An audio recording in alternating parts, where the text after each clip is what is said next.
588 day of Russian aggression Strait of Ukraine, the situation at the front. Today, the biggest news comes from the south. Here, Ukrainian forces conducted an amphibious operation under the cover of missile and drone strikes on Crimea.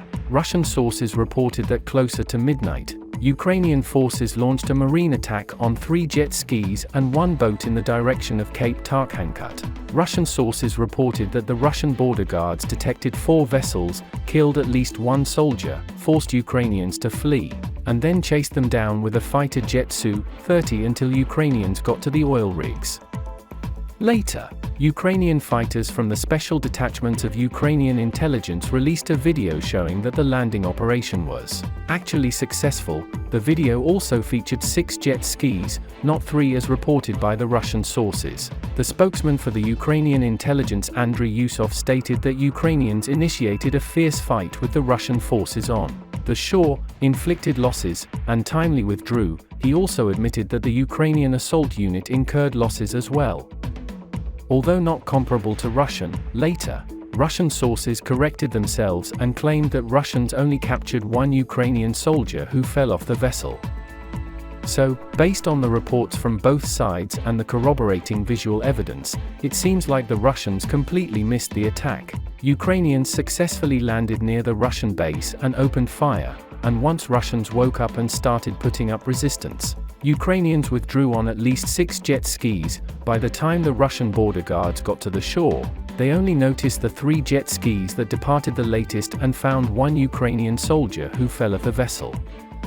Simultaneously, Ukrainians conducted a missile and drone strike on the peninsula. Russian sources reported that Ukrainians struck Sevastopol with ballistic missiles Neptune and also struck Inzhenon with drones. The reason why the landing operation was accompanied by the strike is twofold. Firstly, Ukrainians needed to divert the attention of the Russians to the sky, and secondly, prevent Russians from using their aviation, which is the deadliest weapon to the vessels, even though the scale of this particular strike was small. The Russian air defense operators continuously anticipated more aerial objects, and after witnessing previous huge strikes, they were ready to shoot down anything that was detected.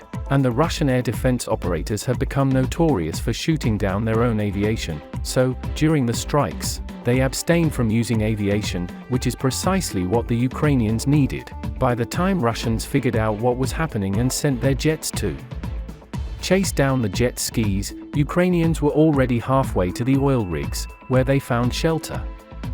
And this is an extremely important point. As it turned out, over the last 2 months of continuous amphibious operations, Ukrainians managed to establish control over all oil rigs located near Crimea. In fact, the success of this operation is the only reason why Ukrainians were able to drive the Russian fleet as well as aviation away from the Black Sea, get close to Crimea. There are a lot of oil rigs located between Odesa and Crimea, some of which are just 55 kilometers away from the Crimean shore. One by one, Ukrainians established control over all oil rigs and not only stole Russian ammunition, fuel, and radars, but also equipped them with their own radars, air defense, and other equipment for amphibious operations. The results of the 2-month-long operation are hard to overestimate.